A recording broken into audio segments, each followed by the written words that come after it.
Hey guys, Chick Mooney with Mooney CDL.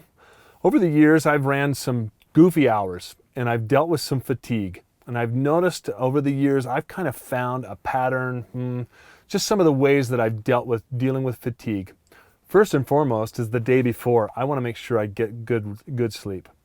If I start relying on stimulants, caffeine, sugar, all these different things, not only do they have adverse health effects down the road, but I notice I get really pitched highs and I crash, and that isn't helpful at 3 in the morning.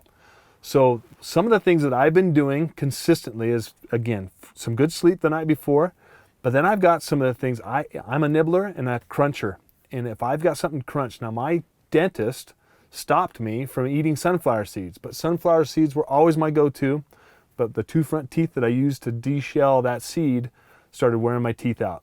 The other thing I switched to was jawbreakers. These little tiny jawbreakers, they were crunchy and hard, cracked them over. So the dentist kicked me off of those too. I've gone to ice, and I keep a insulated cup full of ice, and when I hit those walls, I just throw in a couple pieces of ice.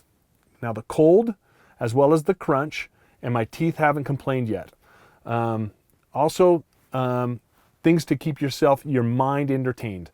I am a huge audiobook fan. I find myself listening to audiobooks. When that doesn't work, 80s hair bands come right into play, and so I'm listening to my music. If I then still am having a tough time staying awake, I get some cold air or fresh air into the cab.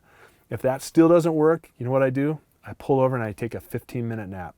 That 15-minute nap, even right here in the driver's seat, saves me some serious pain down the road. I hope those few ideas help. I hope also that maybe you experiment with a few of your own, but I would recommend you stay away from the stimulants because you don't want to spike and crash. Look for the things that save your teeth. Don't add to your other health problems, and just keep rolling out there. Look forward to seeing you out there. Now go drive your dreams.